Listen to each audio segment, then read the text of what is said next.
For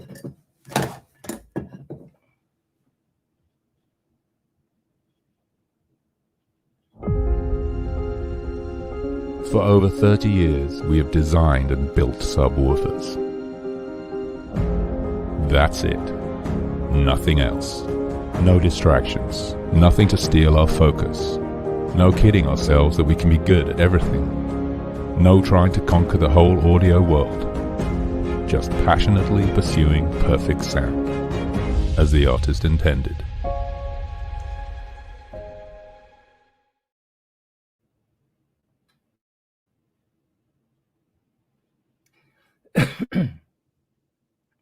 Hello, everyone. This is David Solomon, and welcome to Qobuz Live. We're glad to have you here. I've got a really good buddy of mine on the show today. John Hunter from REL is joining us to talk about some really, really cool stuff. REL subwoofers and bass, and how you get the best bass, and how you set things up, and just a bunch of interesting stuff. And so we will have John come on in just a few minutes before we get started. We'll tell you just a little bit about Qobuz. Qobuz, we have now got over 80 million tracks. We started, if you guys have been with us a while, some of you will remember the times we were at like 30 million. And I was getting calls every single day. It's like, oh, when are you guys getting, Ricky Lee Jones or Lyle Lovett or whatever it happened to be. I mean, we had all in the catalog as most streaming services do. But as we've matured over the last 3 years, we've picked up about 50 million more. And I believe, if I'm not mistaken, we're just about hitting 90 million. So the selections are just getting, just more and more dense. The things that you can't find are a whole lot less. We do a whole lot of things at Qobuz. One of the things we like to do is make sure that our artists are supported. So not only do we have a streaming service, but we have a download service as well. And we ask you guys, buy the downloads. The artists make so much more money when you do. They're actually paid on scale when you do. It's like buying a CD or buying an album. They get paid on scale when you do downloads. And we have some absolute terrific prices on downloads when you're if you're a member or if you're not even. Just to get into Qobuz, we've got it's 4 different plans. We've got a solo plan for about $10.83 a month if you pay annually. We've got a duo plan, so you and your mate can share for about $15 a month. And then you can have, multiple streams going on. You can be streaming in your car, your mate can be streaming at home, not an issue. And that's only $15 a month, which I'd like to point out is about $10 less per month than we started with a single. When we first started with Qobuz in the United States, it was $25 per month. So it's really gone down quite a bit due to competition and just the way streaming is, which is makes it more important to when you want to really support your artist to buy the download. So that's what we've got going with the prices. The family prices are fantastic. As long as you're living under the same roof for about $18 a month, if you're paying annually, you can get 6 of your family members on. So 6 family members listening to high-res audio for $18 a month just sounds crazy to me. It's a great deal, and listening to music these days has never been less expensive, especially if you're wanting to hop into high resolution. It's just very, very inexpensive to do it. One album that you would have bought in high resolution a couple of years ago, it's much less to even join Qobuz than that and have thousands and thousands. So this is like a bit of an example. If you're just a normal human being, you don't even belong to Qobuz in any way, you could go to Qobuz.com, go into our download store, and buy Dark Side of the Moon at $24.96 for $19.49. However, if you're a Sublime member, which is our premium subscription for people who like to download, for about $15 a month, you can download really, really inexpensively. So this particular one that we've chosen, if you are in a Sublime member, you would be able to buy this album for $12.99. So as you can imagine, just like 1 or 2 downloads per month will more than pay for itself in the savings if you're in Sublime membership level. The other thing that we've got going for us is we have tons and tons of editorial. We don't just provide music so that you can listen to it in high resolution. Enough of our fans are super interested in the backstory or the inside scoop on artists that they read our editorial. We write all of our editorial in-house, and these people just do a wonderful job of it. In fact, we've foregone some features. We're bringing out features as time goes on, but we've foregone features in lieu of having wonderful editorial, which we think that most of our members just absolutely love. I know I do. I want to know about the artists, not just hear them. And if you are of that ilk, we've got so much editorial for you. It's incredible. So that is Qobuz. If you're not a member, we hope you join us. If you are a member, tell your buddies about us. It's not very expensive at all these days. And like if you're on Spotify or some of the lesser services, the minute you hear the difference, or the minute you play the difference, it's so easy to hear, even on a fairly modest system on many recordings. So we hope you join us, and thank you very much for being here live with my buddy John Hunter. Now, I've known this guy for many years. John came to town. I think we met at a CES show. It had to be like in maybe the early 90s or something. And he was showing us this product called Sonus Faber. John had a company called Samico, and he was showing us this product called Sonus Faber. They were like crazy expensive little bitty monitors. I believe they were called the Extremas, if I'm not mistaken. But we sit down and listen to this little thing, and John just totally blew us away. And if I'm not mistaken, we were either one of the very first Sonus Faber dealers in the United States, or we were either the first or one of the very first. We had seen the product, and we knew what it could do, which was unbelievable. But then we met John, and that really kind of made everything make sense. So without further ado, I'm going to introduce my friend, REL Acoustics' own John Hunter. John, how are you, buddy? Hey, good to see you, David. How are you doing? I'm doing fine, man. I'm glad to have you on the show. It's been a while. I know we've been talking about doing this for about a year now. Yep. I feel kind of bad. And by the way, it was 1994, which makes us old men.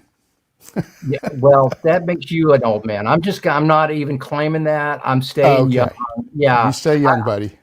Yeah, I checked the immortal box when I checked in. I don't think most people even saw that, but check, I'm there. I'm staying. I'm not checking out.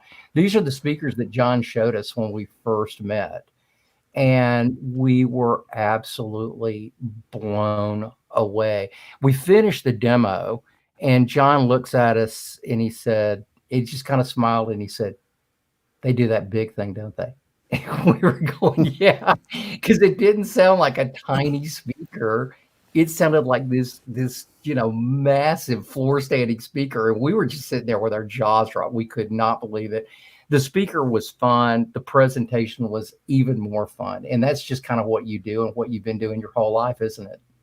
It's really it. Like, this whole thing is supposed to be about fun. And I really chafe at some parts of our industry, some of them in the high-end reviewing community, where it becomes so pretentious at times. And at times I feel like a lot of these guys are writing to impress each other rather than just communicating the fun of it all. I hope we can get back to that, all the way through, I'd say, the late 90s. Everybody who did this, it was like a big clubhouse, right? Everybody was in it really for the same things. And somewhere, I don't know, 97, 98, 2000, somewhere in there, this whole element started to come in where people in the review community felt like they were one-upping each other. All of a Oh sudden, yeah. it became about detail retrieval. Do you remember that? Like, remember when it was fun? And then it became about detail and resolution. And, okay. Didn't really need to know that the second clarinet had just a little tiny piece of fluff right here in her nose, sonically speaking. Really? And it just kept going deeper and deeper and deeper into that. And I don't know why, but we're about getting it back to being the fun. And I Yeah. think for me, the bass part about it, and actually, I'll talk plenty about REL, but I'm a musician. I know you are. You're a badass drummer. I played guitar for, gosh, I don't know, 46 years or something. And not bass, unless I wasn't good enough to be the lead in that group, in which case I became a bass player. Everybody needs drummers. Everybody needs bass players. There's like 40 guitarists that show up for every gig, right? And to me, the contact high that I get from this still is when you hear a perfectly set up system that's three-dimensional, and you just, like, you sit down and you're in the Millennium Falcon, right? Somebody just hit push and you go, whoa, what just happened? That's when it's really exciting. And the REL part of it is that it makes the universe bigger, and it makes it more wraparound involving and intimate and rich and warm and balanced. But that's a whole other thing. Let's get Well, into it. John, I yeah. remember meeting you and Walter Lederman and Dave Serena. So David Solomon, many years ago, was the head sales trainer and arguably the best in the industry.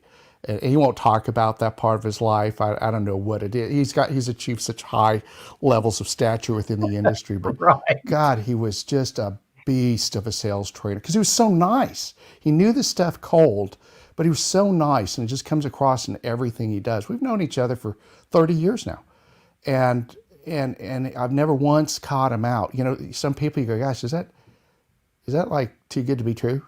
You know, you like start wondering, this guy's awfully nice. You know, what happened? Does he kick his cat when he gets home? And I've never caught David out. He's just always, we bump into each other just extemporaneously at a CES or at a big dealer event, and he's just always the same guy, just super sweet, super intelligent, and then doesn't make you feel stupid because he probably is smarter than you. Yeah, well, God, thank you so much for those. Wow, that you blew me away. Thank you, John. And it's nothing more than, I still to this day can't believe people actually pay us to do this. It's so much fun. For the first 5 years, I'm walking around going, "Are you kidding me?" I had just like been. I had all kinds of weird jobs, warehouses. I've done construction. I even did a stint in commercial roofing one time. And so these, when I got into this thing, I'm Wow. going, wow, are you kidding me? I can't Yeah. believe this doesn't work. And so I remember, people going, I'm so tired. I've worked so hard today. I'm going, no, you didn't. You played a bunch of music for people. You didn't really work that hard. That isn't real work. But Right? speaking of real work, you guys really, you make a little bit of, you bring a little bit of levity to this thing, but this was not an easy task. This whole journey that you've been through, you've taken it seriously, and you have taken some of the what are now known as some of the very best guys in the industry and trained those guys so that when a speaker set up, when we were doing Sonos speaker setups, and John was the head of Samico, he owned Samico, who imported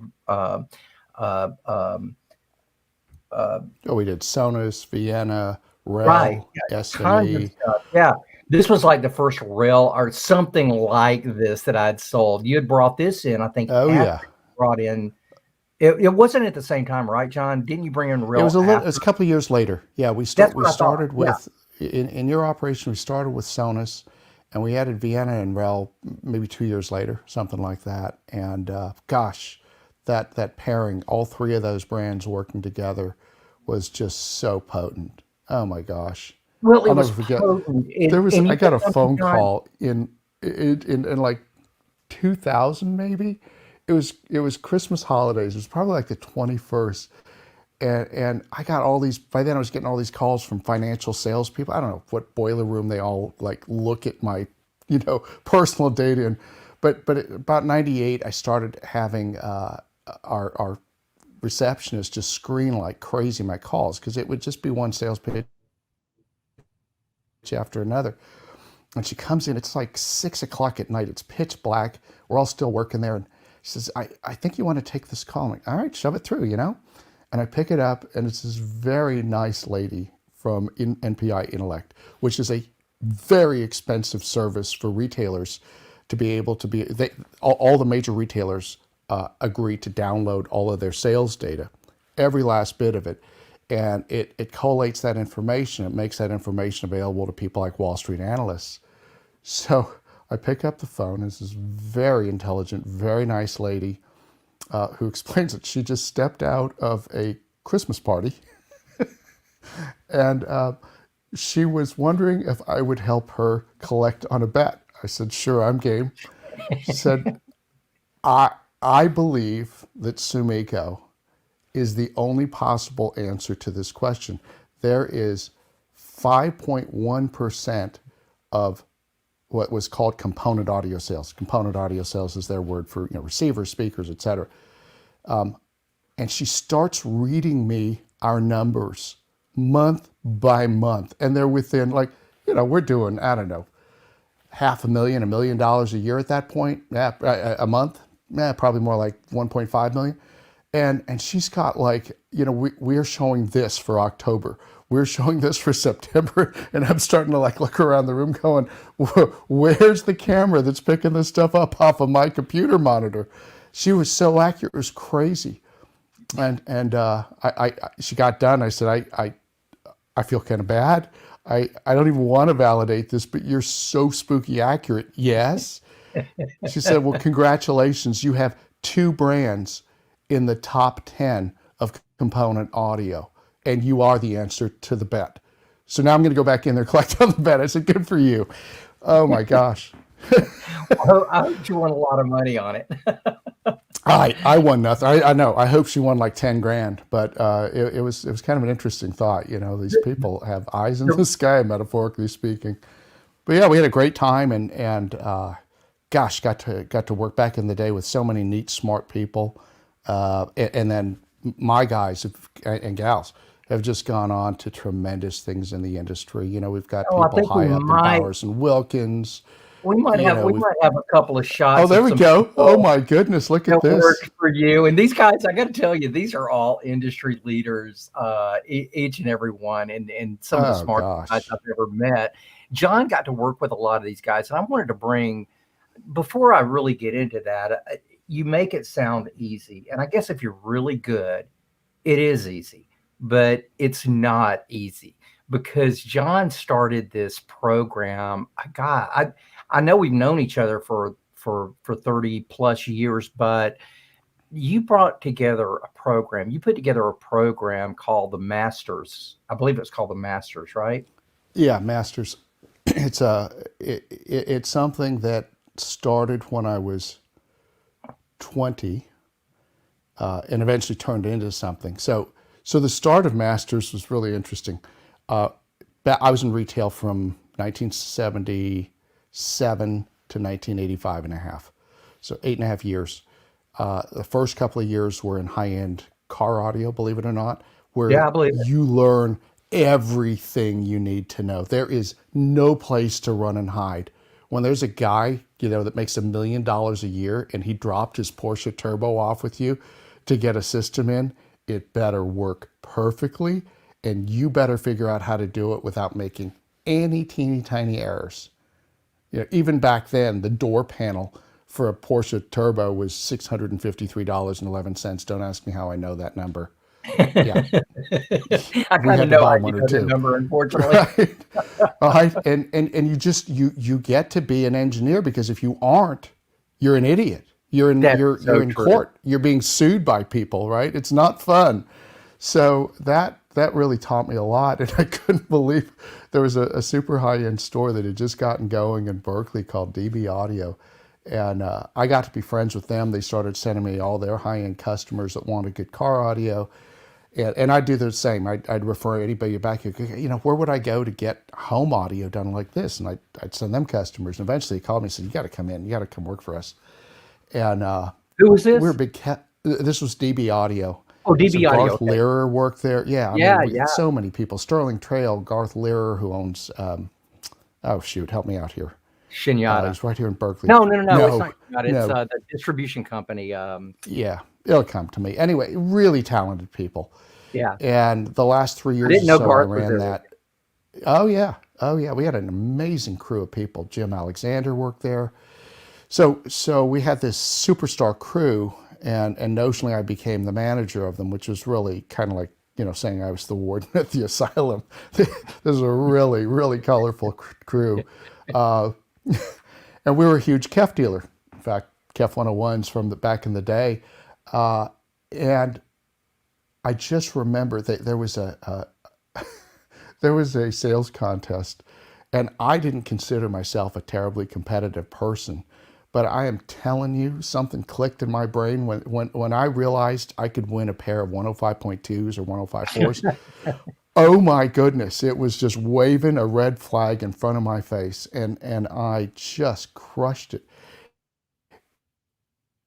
And the only thing was, towards the end, a friend of mine, this Tahitian guy named Tiva Sue, one of the best guys ever, moved back. His dad was the distributor for Ford in Tahiti, rough tour duty. I do intend to go back there at some point and just hang out with him. And Tiva just really quietly, gently asked, which do you think is better, the Kef or the quad electrostat? I said, oh, well, the Kef. Why? Well, mostly because we almost never turned on the quad electrostats, because if you made a mistake, they would turn into a little lightning show and make very expensive sounds and then stop working. So he said, oh, like, just kind of like, oh, okay, like, you don't have ears. And so I asked the store if I could borrow them. Back then we'd close on Sunday and Monday. So I take them home for that weekend, and it just changed my world. I came back. I'd already taken the 105.2s home. They were great speakers. This was a whole different thing. This was actual music happening in front of me in three-dimensional space. I probably spent 8 or 9 hours setting them up that weekend, got them pretty good.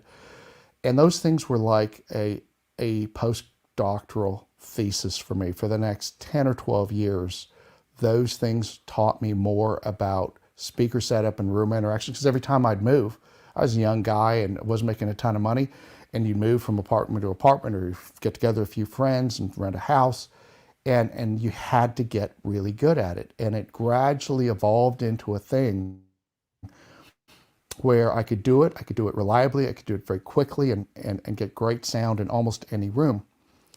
There's a fellow named Dave Wilson who, in a very limited way, was a customer of our store.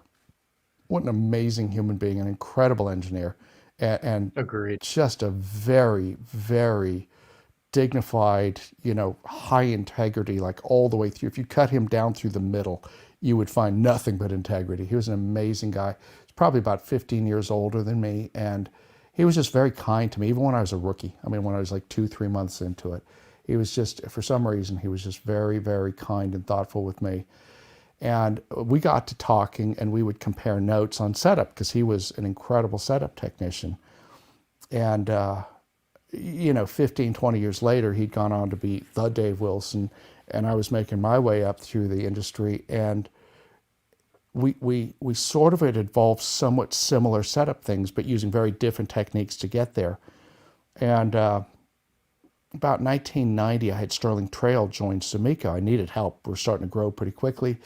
And we started going out and setting things up. And I mean, setting 3-4 sound rooms a day up for months on end. You get really good at figuring out what works and doesn't. And so fast forward, so that's like 1990. Around 1998, we started doing business. You guys came on in 94. There was Magnolia, there was Tweeter, there were all these pretty good sized professional organizations that had between 2 and 25 stores.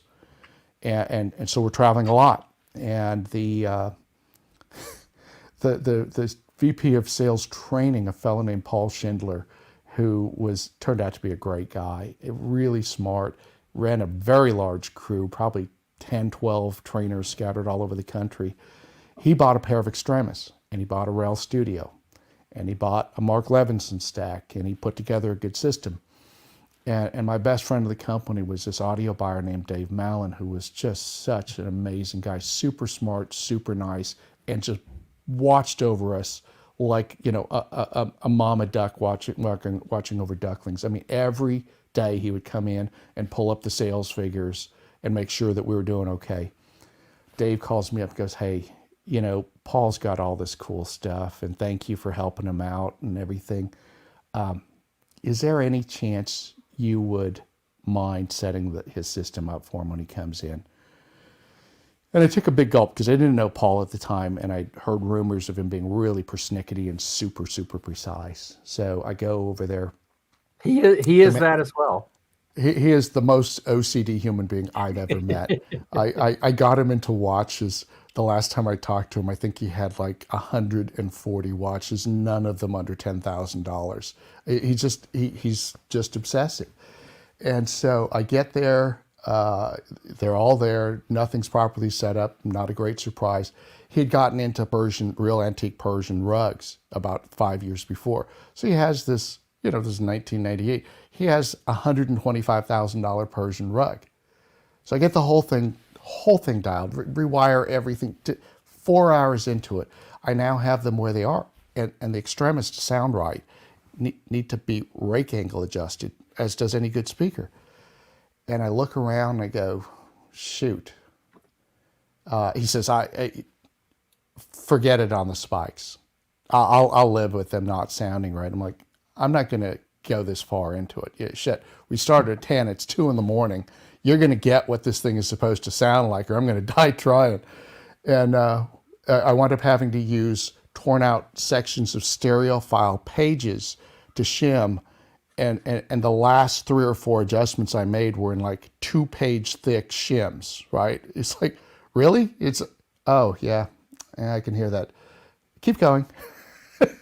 So we get the whole thing done. It sounds amazing. I think we stayed up till 6 a.m. just listening, going, God, this sounds good. And I'm driving back to the airport the next day. Phone rings. I'm in the car, and I say, hey, Paul, how you doing? He said, you know, it occurs to me that what I witnessed happening last night was not a total and complete accident. Is it possible for you to teach that to all of my guys? Yeah, sure. Let me just like download my brain, you know, and give you guys everything to it. How about we just like put a port in here and you guys can just access it any time. But I went home and I thought about it and I wrote things down. It took me about a month to deconstruct what we do. Like just thinking, okay, what do I do? What am I listening for when I do this? And then I just sort of synthesized it down after reverse engineering my brain, and we taught masters to well over 2,000 sales individuals, hoping that it would take. The sad thing is, I doubt that more than 6 people outside of my guys, I doubt that more than 6 people actually took it and really applied it. It was really a shame because it's hard. Oh, you know, no. We would tell people all the time. You're What's wrong. that? You're just wrong. It's hard for me to go to almost any decent retailer that carries Sonos or that has had interactions with you and that older crew. Masters is alive and well, and it was a wonderful program. And just to kind of put a little bit of a bow around it, these guys were so meticulous. I've never met anyone so meticulous as every single one of the guys that John trained to do this, because these setups wouldn't stop. They wouldn't stop all night long. It was ridiculous. I wanted to stick a pencil in my neck several times during these meticulous setups that, you know, they're playing the same tune over and over. And I still remember my most painful, it was with David Ellington and Bill Pugh back at a Rocky Mountain Audio Fest. And finally at about 3 o'clock in the morning, through unbelievable pain, we finally got this thing. Well, I think it was about 1 o'clock when we finally ended up getting set up, and we all sat down and we just started listening to music, and we were having the time of our life. And of course, we were totally burned out, so we were just cranking it to the max. So finally, at about 3 o'clock in the morning, we turned the system down. We're about to go get some sleep. It's time to time to go. I'll never forget this. We were playing Little Feat, waiting for Columbus, and we had it cranked. I mean, to a ridiculous point, right? And we were in this hotel, so we crank it down. We're just about to get up and go to sleep, and about that time, bam, bam, bam, bam on the wall. I mean, on the door. And we're okay, guy at security. We should have never been doing this. We opened the door. Some guy's going, "Hey, man, why did you turn it down? It sounded great down the hall. Can you just crank that up?" But it was just a lot of fun working with these guys, and they were so meticulous. And so really what I wanted to bring out with the whole Masters is there's a whole crew of some very, very talented people that learned this and taught it. This is David Ellington. He's one of my buddies with John a long time ago, and he's one of the masters. Jesse Luna, Ellington's who amazing. ended up working for DCS. Just a great guy, but Yep. never a more meticulous person setting up stuff. Bill Pugh, my buddy that what I was just talking about with he and Dave, unbelievable people. Then Kathleen, Oh, everybody's little sister, right? yeah, I actually gave Kathleen her first job in audio years and years ago, but we had known, of course, her mom and dad for years and years. Gene and Gene, Lynn yep. Thomas, who were the Denon reps, and I learned so much just from her mom and dad. And then, of course, we call ourselves the Audio Rat Pack, which is Sterling Trail, myself, Terry Medellin, and Kevin Wolf, and all of these guys turned out to be incredible leaders in the audio universe, and they all came from John's teachings and in your shows and your company. So I want to tell you from a personal level how much I appreciate what you brought to the industry, because it's been no small thing. Although you're not really very braggy either. I can see your fingerprints all over this industry in the most wonderful way, because in the way that I see them, it's meticulous setup. So thank you. Really appreciate your everything that you've done for us. But it's kind of time to get into the product, because you guys do things differently. I still remember when REL came out, and I'm thinking to myself, I hadn't talked to you at this point, but I'm thinking to myself, everybody in the whole industry is wiring their systems up, their subwoofers up low level, and John comes around, he's going, well, we're not going to do this. We're going to wire him up high level, and he's got this this great explanation for that. So before we really get into the actual subwoofers, I want to get into how you hook them up, because this is so cool, and I got a couple of pictures here for you to kind of go on. Thank you. So John, there's two ways to hook up a subwoofer. You can hook it up preamp level through your preamplifier, your home theater receiver, sub out. All of that's preamp level, and that would go in a low level method to the subwoofer, and then like every other subwoofer, be converted and make noise. But instead of doing that, you're doing something totally different. Can you tell us a little about why you like to go in high level, or like the old way with speaker cables? What difference does it make, and why would you ever do that? Sure, absolutely. So this is maybe the most controversial thing we do, and it ought not to be. I can't take credit for sort of reinvigorating the concept of high level. Richard Lord, the R and L of REL, was the man who started that premise off.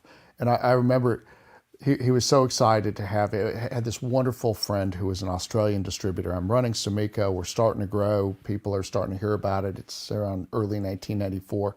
And the phone rings around closing time, because Australia is 18 hours ahead of us, I believe. So they're 6 hours behind, so it's noon his time, and it's a friend of mine named Joe Reidiger in Australia, and he's got an unusual accent because he was originally German, then he moved to Australia. So he had this weird. He sounded like a Nazi that had moved to Australia after the war, and he says, I got something you really should check out, mate. And I said, oh, all right, what's that? You've got great ears, Joe. Before I tell you what it is, let me just tell you what it does, and he describes all these wonderful attributes. And at that point, I'm like, gosh, what's going on? I got to hear what this is. He said, right, it's a subwoofer. Don't hang up on me.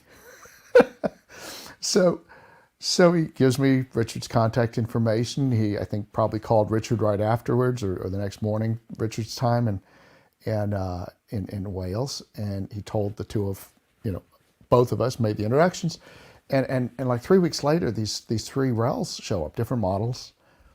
Take it home, plug it in, really excited, throw it in the back of my little BMW. I was my roommate was Amy. Remember her from oh gosh, that Panamax. Yeah, exactly. Why am I not remembering her last name? Gosh, she's so wonderful. Sullivan now. Yes, Amy Sullivan now, but it was, I think, Takata. It's not it, but anyway. So she's like my little sister, and I get this thing all excited. We're both young professionals. We eat a really quick dinner, get this thing hooked up. It must be 9:30 by now because I used to work till about 8 back then. And plug it in low level, right? Because that's what you do with subwoofers, and it's got low level connections. And it did nothing. Zero, right? I'm like, oh. Did everything. It was one of those ones like the ones you showed me, but a really early version, all wood and chubby and, ugly feet and everything. And I even went to like knocking it over on its side so the bottom port and the driver would fire at me, trying to get something out of this thing. Nothing. All right. Well, that's depressing. Just check to make sure everything's all right. All right, whatever. And we like watched some TV, went to bed. I get up the next morning, I go to leave, and let me just turn the system on. Maybe it just needs to warm up a little bit. So I leave it on FM and pretty loud, don't think anything more about it. I go to work and it was like, oh, how was that REL? I said, I'm so depressed. I'm sorry. It did nothing. Like, oh, everybody's kind of bummed. So I forget all about it. Go through my long day, walk in at, 8:30. It's dark. It's fall, I believe. And, not early. It was late in the year. It's fall. I come up. It's dark. And I forgot to leave the light on. So I go to put my key in the lock. And, this is California. We get earthquakes. And there's this little earthquake that happens. I know this because the door jamb starts to rattle. Like, okay. Put it in, open it up. And this freaking ocean of deep bass comes rolling out through the front door of my house, and like the amps are glowing. I'm like, perhaps I left it on a little loud. I'm like, what the heck happened? And these things, I got my first REL lesson, self-induced. Hello, idiot. They have big power supplies. He'd warned me, Roy, we've got proper power supplies, right? Huge freaking power supplies. They took about 3 days to fully charge and form the caps. And like every day, I'd have to turn it down a couple of clicks of gain. I'm like, holy smokes, does this ever stop? So I call him up like the next day, just really excited, going, oh my gosh, what an idiot. He says, right, well, thank you for staying with it, It doesn't say anything more about anything, just like, great, thank you very much. About a week or two later, we're talking, and he like, oh, so politely, sort of nervously goes, have you tried the high level? I said, you mean that goofy looking cable with the blue end? And I didn't understand why it didn't have any RCAs on it. Like, he said, right, it hooks up to the speaker outlets on your amplifier, right? Oh, okay. So I forgot all about it for about 3 or 4 days. I think it was like the next weekend. I went, oh yeah, I'm supposed to hook this thing up. I could not believe the difference in dynamics and body and richness. And by then I was getting the hang of integrating this thing with the speakers. And it just suddenly like the entire vertical elevation of the speaker popped. So I had to call him back and ask what's going on here. He explained that high level had gotten a really bad rap back in the 70s and 80s because back then they were really all based on very cheap op amps that were very easily overdriven. So if you had a dynamic amplifier that was feeding into this through whatever step-down circuit you choose to use, it just sounded so bad because the ICs were just overloading like crazy. Basically, you had an amplifier front end that was just clipping. And so we all wrote them off, went, gosh, that's awful. And he sat down and reasoned his way through it and did the math and came up with a really unique way to do it, which we use fundamentally to this day, which is a really passive network of just very high quality resistors that take the signal level down. But the significance is we're able to capture and build forward exactly the same signal that's feeding your speakers. So if you've got, some incredibly high quality fill in the blank, set of separates with a great front end and all those, wonderful $12 billion AudioQuest cables or whatever it is you're using, all the way through that chain of custody, right? From the source, right? You've got a streamer, you've got a cable out of that into a DAC, out of the DAC, you go into a preamp, out of the preamp, you've got cables and you go into a power amp, and that's what's feeding your speakers. We can now build that forward into the sub. And it allows the subwoofer to have exactly the same sonic signatures. If there's a dynamic burst, it happens right now. When you cut it in half, when you come out of the preamp, you're taking your primary interconnects and the power amplifier signature completely out of the equation. It's not the same. And especially if you've got, I recently bought a vintage Audio Research preamp, great preamp, completely different signature than a primary that we use as a daily basis. If I were coming out of that ARC directly into a REL, it's got a huge bottom end and a very, very super clear mid-range and high frequency, whereas the primary is a more organic, rounded, warmer kind of presentation. We would have two completely different sounds, completely and utterly different sounds. And we're running it through a PS. We ran a BHK 250, a really, really fine piece of work by Bascom King and Paul McGowan and all of his incredibly smart guys in Colorado. And the BHK is perfect because it's so neutral, not antiseptic, not anodyne, not dull, not boring, not analytic, just neutral. It just lets you hear through to the music, and that's it. And gosh, you get all that in, and it is the composite of all that. And so our dynamics exactly underpin the speaker. You don't have the woofer doing one thing that's maybe very tight and very linear and very dry, and you've got this warm bloom of air and this lovely cushion all around voices and things. We can't have that dichotomy. So we want one whole organic event. RELs are not. Most subwoofers are about bass, and that's it. They're about making bass, either a lot of it, a little of it, but it's specifically limited to bass. And what the RELs do is they underpin the entire body of music, because all music goes all the way down to DC. And the closer we can get to that, the more it sounds like we actually hear real music in real space. I can attest to that. In fact, I remember the first time hearing about the whole high level thing, and I'm thinking, no, I've been teaching just the opposite for 10 years. There's no way this can be true.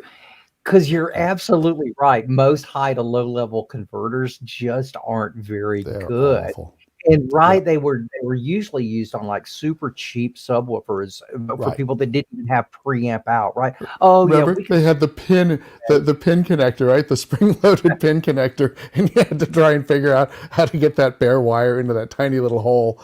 And they were just awful. If you guys were classy enough, you'd probably start using pin connectors too. But hey, maybe one day. We'll get there someday. We knew this was going to happen. I remember talking to you last week, and we were going, gosh, are you sure we're going to be able to fill up an hour? I'm going, John, buddy, you and I. Don't tell me we're getting close to limit. Well, we've still got, we've still got some more time, but like 15 minutes scheduled. But the people know me that have been watching this show for a couple of years. When something goes over, it just goes over. If you want to hang with us, cool. If you don't, no problem. I'm However, I here. do want to start getting into some of the actual units that you guys are doing today. And Yep. so I put together a few picks, and I'd just like you to talk a little bit about each series and what you got going, because you do things well. Something both of us do, and I just absolutely love this about you. If there's something normal, you're going to do it a different way, or figure out how to do it a different way, so yours becomes normal. One of the things that you've made normal over the last couple of years, and you and I've been at a few events that we've seen things like this, and you're Yeah. going, so this just looks like just a product shot. I'm going, well, no, that's actually just like that's like the left channel of one of John's setups, because use multiple. I mean, I was flipped out when we walked in to listen up. What was it? Just before the pandemic, I walk in and you've got like just stacks of these subwoofers all over. I'm thinking, are you kidding me?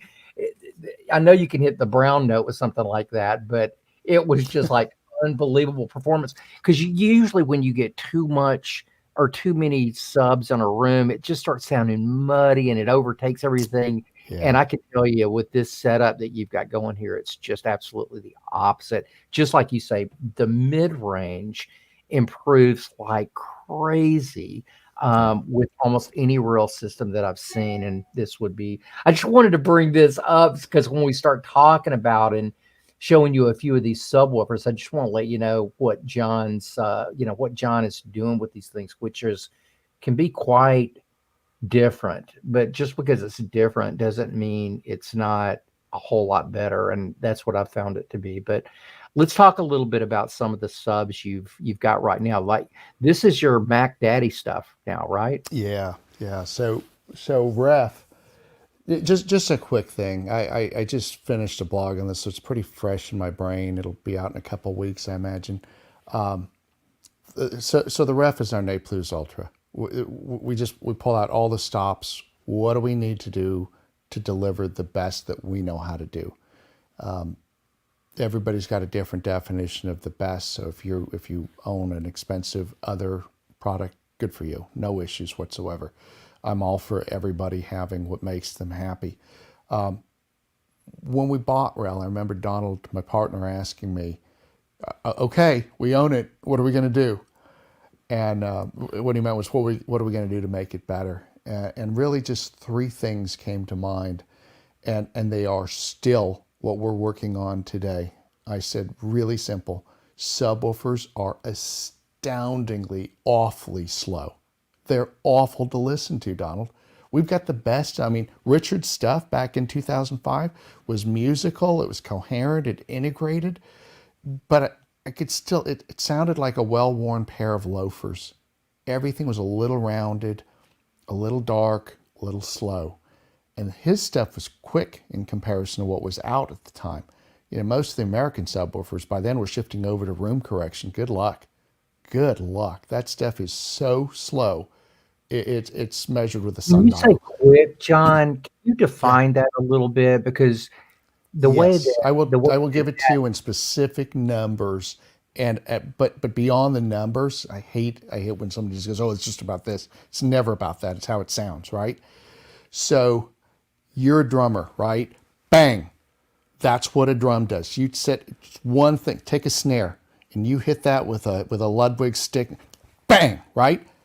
The the subwoofer has to energize too. Even though that's technically not a bass instrument, we've got to be able to react that quickly. So we started our own little journey with drivers initially, and then around 2008, 9, gosh, I remember this right in the middle of the biggest, sales and financial meltdown I've ever had to go through. I hope we never go through that again. We spent $100,000 in about 18 months of this incredibly brilliant young engineer named Bill Herman. Hundreds, thousands of hours going into this just to document how fast did it have to be fast. It being the filters, the amplifier layouts, all the way through to the driver. because we went back and measured. Our stuff wasn't slow. It was 13, 14 milliseconds for our big studios. And most of the American stuff was in the 30s. So we're already 2.5 times faster numerically. I could still hear it. Some of it was the drivers. But we went through and we asked the question, how fast does the filter have to be to kind of get out of the way? If 13, 14 still has that sort of like little rounded off corners to transients, where do we go when it doesn't? And the answer came back at 8 milliseconds. Bill built, I don't know, I would guess 30 filters, experimenting with different ways to get it. And we got it down to 8 milliseconds. And the difference between 10 and 8 was enormous. 8 was fast, 10 was pretty good. That's amazing. So- I don't think I've ever heard anyone talk about speed in quite that way. Most of the time when people are talking about speed, it's more of a global description of the sub can actually meet the speaker and not sound so much like a sub. What we were finding was that there was latency in the actual electronics, right? We knew that. And by the way, normal passive loudspeakers have latency as well, right? Yeah. So it's not like it's uniquely limited to us. A good three-way might have, somewhere between 8 and 12 milliseconds of latency itself, just working all the way through the caps and coils and resistors and all that. So it's inherent. Anytime you're going to roll off, right? What does a filter do? A crossover filter does work, right? Its product is heat, right? And what it's doing is it's using all of those different components to scrub off, in our case, high frequencies. Speakers, it'd be different, right? Speakers, you may be scrubbing off low frequencies for tweeter or mid-range, both for mid-range, obviously. So we got to get the filter out of the way. I mean, we have no prayer of getting this right if the filter's slow, right? It's like getting into the nightclub and you don't get past the bouncer, right? You're done. You're cooked. You're not going to be fast if your input filter is slow. Then we started experimenting with circuit paths through amplifiers, and we got our entire circuit path down. The coupling is only about 1.25 inches between those two, so all of that stuff mattered. All of this is also being listened to as we do it. We're not just sitting there with instruments going, we've got it down to 10.2 milliseconds. Our work is almost done, lad. We're listening to it going, God, where does it start to get really better? And then when we hit over 8, or under 8, it just suddenly went, wow, okay, that's fast enough that we're not any longer just destroying, the transient response with our filters. Then we started working on the amps. And the whole time I was working on drivers. And, we have been able to take, in terms of moving mass, over 60% of the moving mass out of our drivers over the last 17 years. Wow. Just pulling down the weight.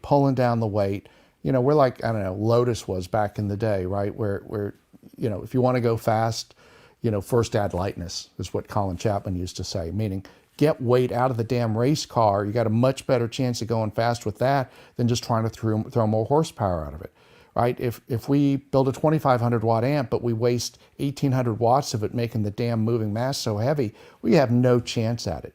Get all the weight that's unnecessary out of it, and you got a chance to really be quick and powerful.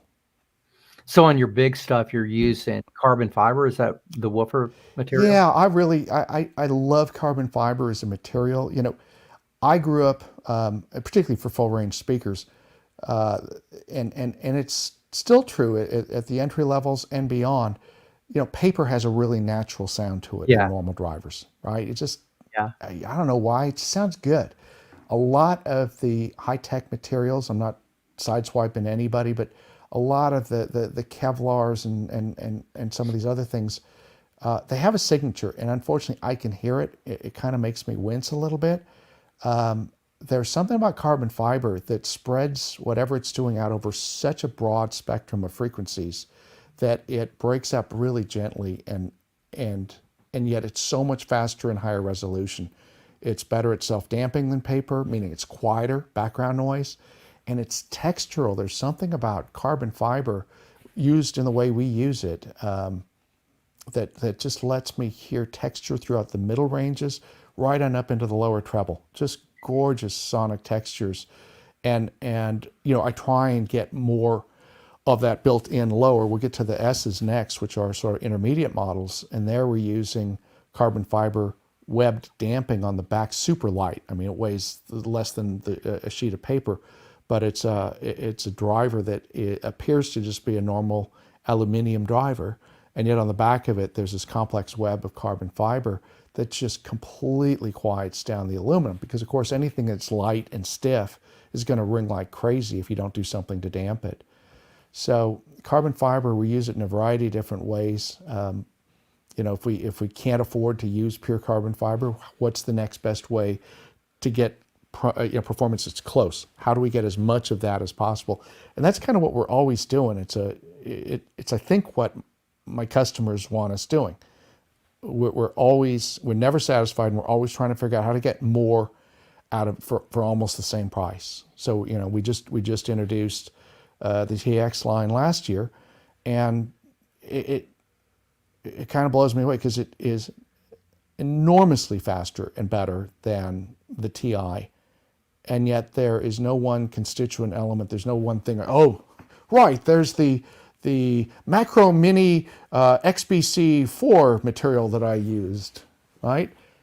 It's just really good composite design. And the better I get to understanding the physics of all these interactions, the better our stuff sounds. And we do it at the absolute lowest price we can do it at. If they could build it, I mean, I'll tell you right now, we started the TX project calling all of our factories that were sub-suppliers saying, product can't go up in price.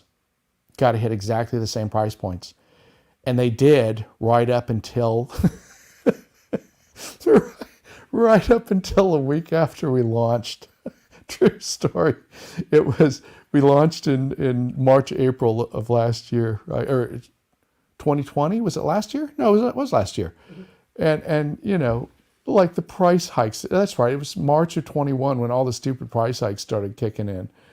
And between about March 3rd and the end of June, we got 43 price hikes in from everybody, from the guys that made the steel that went into our baskets, to the guys that make MDF, to the guys that made our amplifier. It just, I was joking, and I turned to Alex one day and said, I can hardly wait to hear from the guys that make our power cords. Sure as shit, 3 days later. Sorry to inform you. I mean, they only went up like 45 cents, but like, good Lord. So yeah, you account for everything. If you don't know, just for the people, it looks like we've got a lot of REL fans in here. But if you're just tuning in to learn a little bit about REL, let me tell you a little something about the company that should just kind of bring it down to brass tacks. When you see, at least over the last decade, more and more people are getting into the subwoofer business these days. It's just the way it is. But over the last decade, if you were to have seen a super, super high-end system in Munich or in the States, and it was just really, really done up to the nines, 9 times out of 10, you're going to see a REL subwoofer in those setups. When you go to the very best retailers around the country, the guys that are really known for the very best kind of setups, 9 out of 10 of those guys are going to be selling REL as well. It's a very, very prestigious line, and not just because it's not because of anything other than the performance. And that's it. And that's why, because these guys can use anything they want to use. But REL, just time and time and time again, hops up to the best systems, period. I just saw a couple of them. We're also really selective about our dealer body. I know you are. It's not just for just not about their sales volume potential. Just last week, I turned down a very well-run company that sells a ton of product. They would have done terribly with REL. You have to care at a very high level. Yeah, you that's can't the way just it is. go, hey, we can sell this. Yeah, that's the way it is with our company. We claim to be the music lovers, and we are. I mean, that's why we do this stuff. It's not a secondary corporation or just a cherry on our cake. It's like this, just like you guys. You guys only do subwoofers. We only do streaming. We're not part of a huge Well, conglomerate. we must have been one of the toughest guys for you to land. You know, you were so kind as to let us have access to Qobuz and audition it. My guys flipped out. That's the reason we're with Qobuz. You know, Okay. we've been approached by plenty of other people over the years. And you know, it certainly helps that you and I know each other and I love you to bits and pieces. But, you know, you were kind enough to send over a couple of 3 or 4 free subscriptions. So I sent them out to my most discriminating guys. I said, I want to know the truth. I mean, David's a dear friend. I'm sure he'd give us a great price if you know if you just want to, if you guys forget about that. I just want you to analyze it, listen really critically. And they came back. You know, most of them had title. You know, and I'm sorry to mention the competitors. That's probably No, a no, huge no. faux I mean, pas. I My gave it bad. to them too, And right? they I were was like, dude, forever. this crushed it. It wasn't like one of those things where I'm going, oh, let me go back. I think I could kind of hear it. It was like, this is way better sounding. So Well, good if for you you got guys. And thank you for doing it. If you're up to 88 million titles or something now, thank God, right? it, it's gotten up there. If you guys want to hear John's playlist, or actually it's called the REL playlist, just you could either go to this URL or just go on to Qobuz and type in REL. Look down at the playlist. It'll be the first thing that shows up. And I got to tell you guys, this is a really, really cool playlist for you out there that have owned. If for a you out there that own REL, you should definitely grab this playlist and take a listen to it. I've been listening to it all week, and it's just really, really good.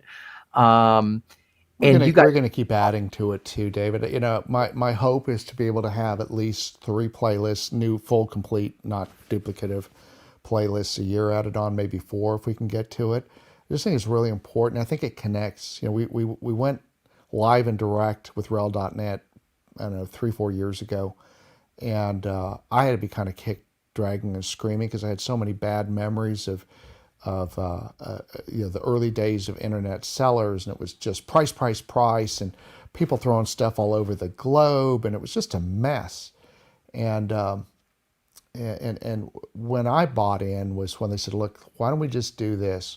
Why don't we start doing some blogs? You can write whatever you want, and let's see what happens.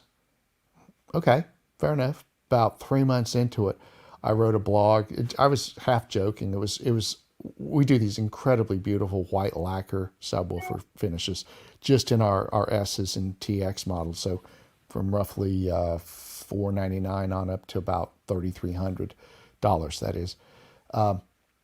And I wrote a piece called "White is the New Black," pointing out kind of the obvious, which is, you know, in stores, the guys that sell this product all were going for black. Why? Well, you know, customer speakers are black. I said, yeah, but the subwoofer's 6 feet away and it's sitting right next to a baseboard that's, oh, right, off-white. And it's right up against a wall that's not piano black lacquer in very many cases. So I wrote this piece called "White is the New Black." And like the very next meeting, you know, we do these weekly meetings online. And very next one, it couldn't have been 5 days later. And our sales were ramping really quickly on white all of a sudden. And I went, I joked, oh, you know, it must be my blog. Well, they tripled over the next 21 days. And it was the blog. And I went, holy cow. And it's like, bing, the light went on. I went, you know what? We can finally communicate directly with real people. Because the dealers, as well-intentioned as they are and as hardworking as they are, retail's hard. Retail is detail, and there's detail everywhere you look, right? You still have a kind of a filtering effect going on there, and suddenly we're just able to speak freely directly with customers. It was so liberating. It was incredible. I think I just wrote my 143rd this morning. 143rd blog. Blog, yeah. So this is on So rel.net. it is. It is. Yeah, well, I And now, put you that know, up now we've got an for entire team. You know, Andrew's great. We've just, you know, we just hired this incredible gal named Naomi. We've got so many smart people, you know, combing the internet for topics that people are telling us they want us to answer. That's kind of cool. Yeah. Okay. So, Makes me happy. folks, got any sub questions? And I know John and his team well enough that if you've got a basic question, these guys will answer it. They're just that kind of people. Like, where's a great place to Oh, start my absolutely. subwoofer out? Where should be a good crossover level? Like I say, even if it's just sort of a basic question, I like dealing with people that just want to see you get the best performance out of whatever you've got. It's Yep. when people it's the same. It's when people go, oh yeah, I like Title. It's my very favorite one. I'm going, great. As long as you're enjoying it, God bless. Your Spotify's Exactly. your favorite.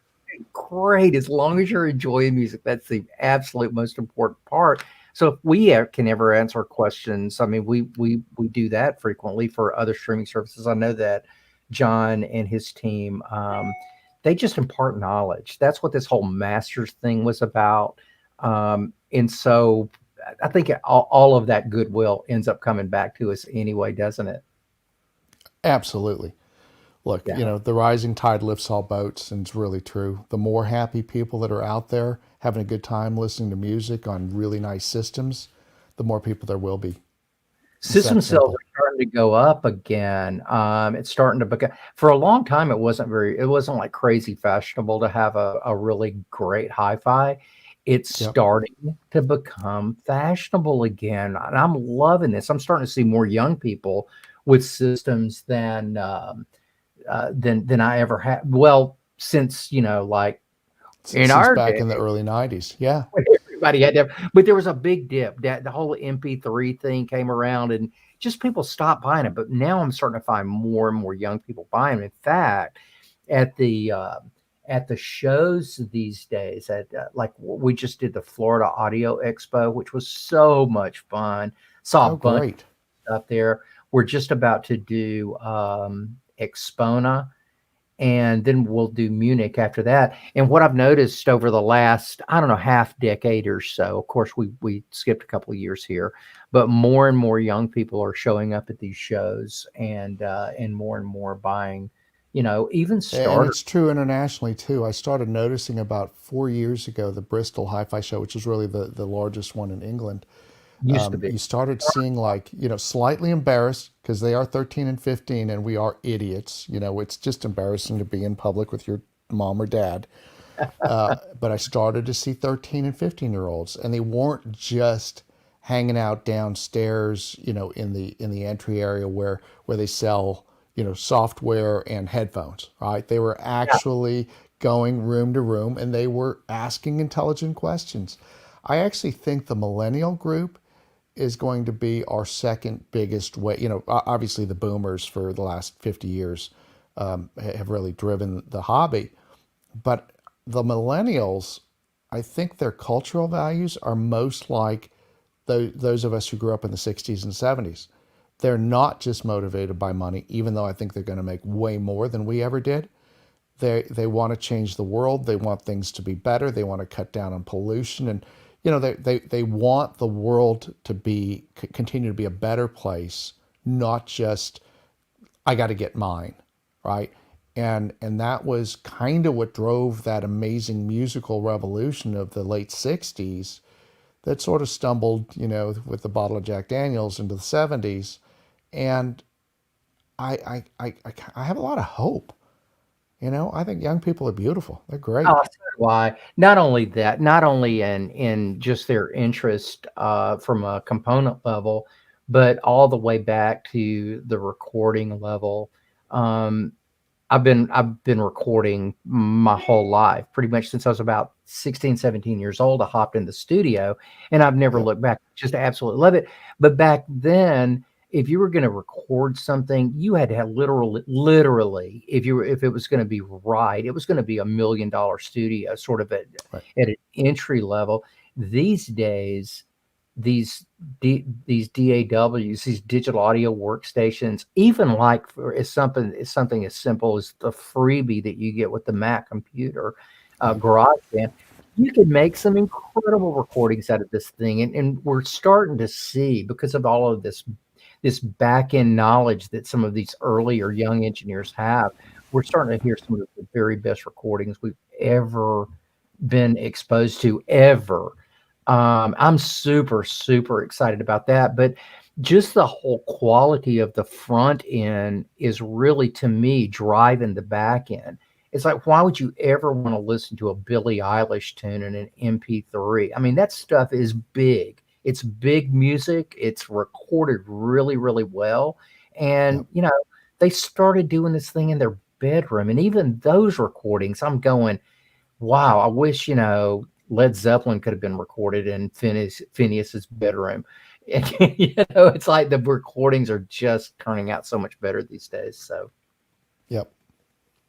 Yeah, I agree. we, And there's real, we seem to have gotten past the era where it was just, from an old person's perspective, kind of rhythmic chanting. We've gotten back to a modality where it is beyond just rhythmic based. It really is vocals and melody and telling a story. oh yeah, And yeah. it's If you're beautiful one of again. they're saying there's no good music coming out these days, it was all in my era. Man, I got to tell you, Not there's anymore. millions of pieces of music coming out every year, and if you're saying I that, it's agree. either you're just totally stuck because that happened to be the happy time in your life, or you're just not listening, because there is so much stuff that's coming out like today that Yep. just totally blows me away. Yeah. Fortunately, I have a 21-year-old daughter and an 18-year-old son. And, as you know, because you've got kids yourself, they force you to stay contemporary. They And in our certainly case, they learn are. from us too. I mean, like, I'm just getting around to teaching them about Southern rock. My daughter was like, Southern rock, what is that? I said, oh my goodness. Oh my goodness. All right. So, next time you're home, unfortunately for you, you're going to get like inundated with Black Oak, Arkansas and the Allman Allman Brothers. Brothers and, just all that, right? Because come on, you cannot go through life ignorant about that. They're great. They tolerate me, and I love them to bits and pieces because they keep Uh, me young. if we had time, I've just got this great story about my daughter, but we don't. So I'm not. I'll leave that for another time. But we've been going at this, believe it or not, John, for about an hour and 15 minutes, Oh, and geez. I really want to ask you though, before we Yeah. conclude the session. And by the way, thank you everyone for joining John Hunter, the owner of REL, in this live stream. Go to rel.net. You'll see a bunch of John's blogs. How many did you say you're on? 142. I think it's 143 now. Yeah. Well, Um, I think only about 139 have been released. I'm always writing ahead so that they have a library to pull from. and I'm guessing that this is just all subject matter, how to set stuff up, the problems It's that you have. everything. It's Good. But everything and we've got some really basic stuff too. There's we're doing videos, probably 50 a year or something at this Yeah, point. And we're going back, we're starting this whole basic series. We got people who want to jump in, they just don't know where. And they're afraid to ask stupid questions. We get stuff like, what's a crossover? How does it work? Great question. You fantastic. know, right? Like Yeah. somebody, you got to learn somewhere. If you don't, then you can't move on. And Well, so we're we're just Americans. answering really basic stuff. Here's the thing. We're Americans. So as Americans, if you're looking at the knobs on the back of the unit, and one of them is the frequency, starting maybe at 30 and going up to 160. Well, heck, 160, that's more than 40. That's got to be the right way to do it. So, We get a lot of that with the home theater customers. We have a oh wonderful man, range we introduced a couple of years ago called HT, and it's amazing how many people think it's appropriate to turn both the crossover and the volume control all the way up, and they don't understand that if you turn the crossover down to a range that actually made sense. Like let's call it about 10 o'clock on the crossover dial, right? From where you are, right around here, it all makes sense. When you take that and you ramp that thing around to here, you're right. You're getting like somewhere at upper mid range, right? Your crossover is 200. You're going way the hell out there now, right? That's not bass, right? And so you're just draining the power supply trying to reproduce something it was never intended to do. This is like thinking that stomping on the accelerator while holding the brake and getting the back tires to start spinning, and then you go, oh, okay, I'm not going anywhere. So your solution is to step all the way down to the floorboard, right? Because that's really going to make you go faster. And you're going, I don't know if you noticed, but you're still not getting anywhere. And in a few minutes, you're going to have no tires left. We're talking about Southern rock, so I guess we could probably bring the Dukes of Hazzard or something into this, and that would be the correct way to use your brakes. And there you go. I love that car. John, what did we leave out that you're going, God, why didn't this idiot ask me this particular question? And then I'm going to get off and go. I'm gonna do it like a couple. I'm just gonna do this almost like just spur of consciousness, right? Or puddle of consciousness in my case. The six packs. Everybody, he's just like a total basehead. Not true at all. You can get more than enough bass out of one, certainly a pair. So we're not doing more, we're doing better. What happens is that we don't energize when we're just talking about subwoofers sitting close to the floor. You get a certain really primal energization of the room, right? We get the foundational stuff. We call it floor crawl, where those big long waves spread out across the floor. But real life bass happens in 3 dimensions, right? Think about any bass event at all that you can think of, whether it's in home theater. Somebody throws a hand grenade, you duck into the foxhole. The grenade blows up. Does it just ripple along below your knees? No. It's a blast. It's a physical force that has a vertical vector to it, and it strikes your entire body. Go to a classical symphony, like opposite end of the scale. You're hearing things. You're hearing those bass drums just barely being tapped, and there's this huge, long wavelength rippling out. And where does it hit you? It hits you here. It hits you here. Go to a live concert, a rock concert. Oh my gosh, Liberty DeVito. I went to see Billy Joel. Jesus, that drum kit is unbelievable. It's so perfectly mic'd. And it is like bang, bang. Sorry, I just hit the mic. What a rookie mistake. But you can feel it in your chest. You're like, gosh, what is going on? And it hits you that, hey, I'm not experiencing this from my kneecaps and down. It's hitting everything. And so that's the entire purpose to those 6 packs. And they're tuned really delicately. We're not trying to get more and more bass. The bottom one is ultra low bass. Big surprise, because if you can envision air blocks on either side of this, so you can see it. All right, so there's 2 air blocks of nothing up here. That gives you that really deep. This one, floating off the ground, is going to give you mid-bass kick. Really fast, pistonic mid-bass kick with no overhang. And this one up here is impossible to describe. It's just, and then a miracle occurs. That's where all the air in a concert hall lives. This whole thing up here, it's the strangest thing in the world. But all that stuff that when we go live and you used to be driving home going, honey, we're never going to get there with the home system. We just can't do that. You can. It's just magical. There's just so much beauty and delicacy and air and magic. Man, it just takes you into the hall or into the recording studio. So that, just a quick thing on that. Something, there's only a few times in our relationship that you've made me angry. The first time is when I had to buy a pair of $6,000 bookshelf speakers. And now you're telling me that, and whenever you tell me something, I mean, I know it's true. I mean, because we've known each other so long, and so it's like now I'm kind of wanting to have some subwoofers. I've never really wanted to have them before. So thanks. We're gonna have to bring a stack out and mess your brain up, because it's gonna make a lot more sense. But it isn't. Just a quick thing. It's not about quantity. It's about quality. It's about air. It's about expressiveness. It's about delicacy.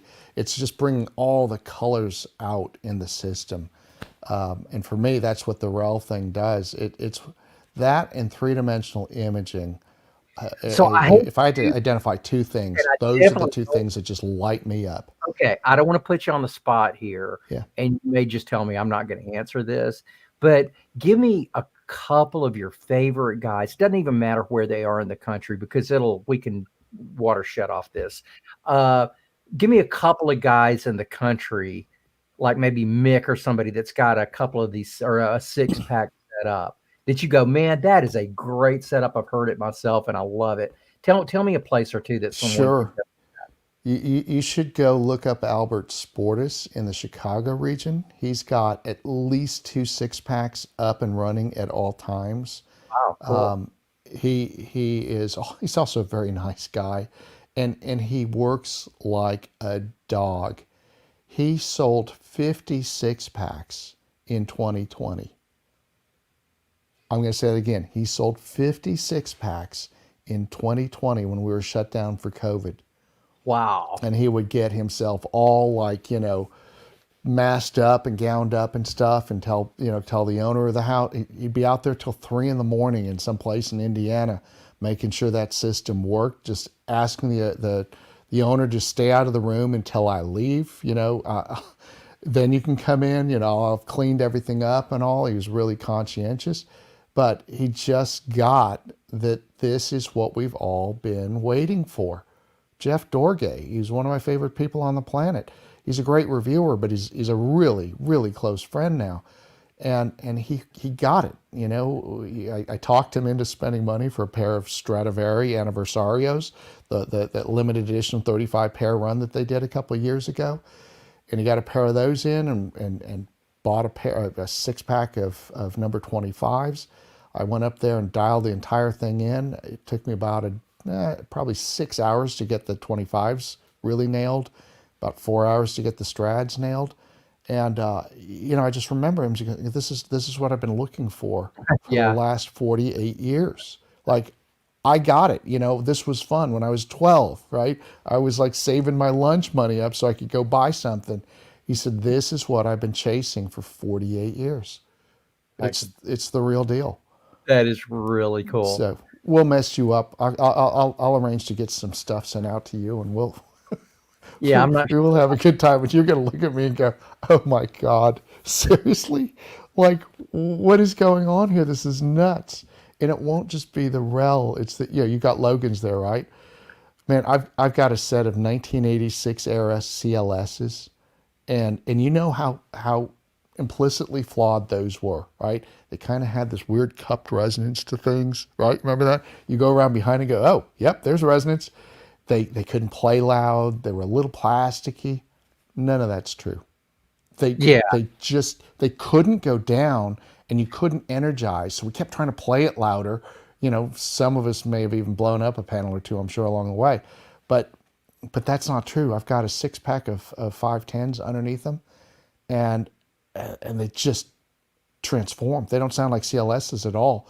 They feel limitless. They play as loud as I would ever need a speaker to play these days. I mean, granted, when I was playing and gigging a lot and playing along with songs to learn them, it's hard when you're playing through a Marshall half stack to not be listening at 112 dB. But they sound phenomenal. They're dynamic. They're snappy. There's air. There's all this stuff going on that they were pretty good at, but had these weird little gaps.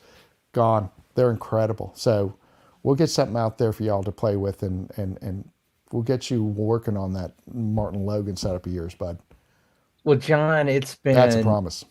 It's always just great talking to you. John and I, we started this process about a week ago, 2 weeks ago, I think it was. And the first conversation we had, I think, was like 2.5 hours long, just kind of back and forth, because it's just so good to see this guy anytime I can. I always learn stuff from him. You guys visit rel.net. When you go to Qobuz, make sure that you look up the REL playlist. It's really, really good. And then contact John and let him know that you've listened to the playlist and that you like it. Or maybe you go, John, why didn't you put, this thing on there, my favorite tune, or whatever. Start a conversation with John. He's That'd be great. Fantastic. Throw your stuff our way, right? That playlist was assembled from suggestions from our customers. Oh, fantastic. 100% of them. We threw it open to them and said, hey, the guys at Qobuz want to know what y'all are listening to. And we must have gotten 400 different people that logged in and said, hey, here's like the 10 that I would list, right? Oh, that's So we had this fantastic. massive list of 4,000 or 5,000 songs, and we collated it down to this. And there was a lot of duplication, and so we were able to just go, hey, let's eliminate that. We have that 173 times. We get it. People like that. And so that was from you. And Oh, that's great. I that's didn't part of realize the cool thing, right? one We of both my have companies that have a live culture, man. one of my good friends, Jennifer Martin, who actually I just met in person last year. She's a conductor and one heck of a guitar player. Mm. Um, just we had been talking about the Firebird Suite from the Atlanta Symphony. She's going, oh, add that one. It's like that one does have some killer bottom end at the end of it. But I Oh would yeah, are love you talking about the old? Gosh, what was that? It wasn't Mobile Fidelity. no, Telarc. it was Clark. Yeah, Yeah, it's the still my Telarc. Oh my to gosh. this day. It's still my favorite Firebird to this day by not a small margin. It's just like nobody to me can top this performance, or they haven't so far. Um, Even the choral stuff, Robert Shaw's, just brilliant, Yeah. brilliant conductor himself, choral conductor himself. But the whole thing is really good. Hey, thanks for that, Jennifer. I'm actually working on a playlist now that I've got that already on a playlist, but I think I'm going to put it on another one just because it is so good. But maybe John will get one. This would be a project for you guys to do, but maybe we could do a virtual masters playlist that maybe we could do. They does some light instructions on how you get your basic setup done. That is just such wonderful, great information that I don't care if you're using aura tones. If you're using this setup method, they're going to sound better than they would if you just, threw them anywhere, because that's just not the way sound works. And so really, really appreciate, John. I know I've said this earlier in the broadcast, but your influence and your education that you've delivered to this industry is very, very much appreciated by me and a whole lot of people like me. You've really enhanced my life in that way, learning how just important the setup is. And every single thing that you do for a very specific reason. So you're very much appreciated in the industry, and I'm so glad to know you Thanks. and call you a friend. Thank you, David. The feeling's super mutual, man. Thank you so much. And thank everybody who took like an hour, 15, hour and a half out of their lives. It's very cool to spend a little time with y'all. So thank you. All right, everybody, we're going to sign off of Qobuz Live. We appreciate you joining us, and you guys have a absolute wonderful day, and we will we'll talk about the next live events that'll be coming up soon. So everybody, have a great day. Thank you very much for the time. Take care, John. Thanks so much, David. You be good. You too.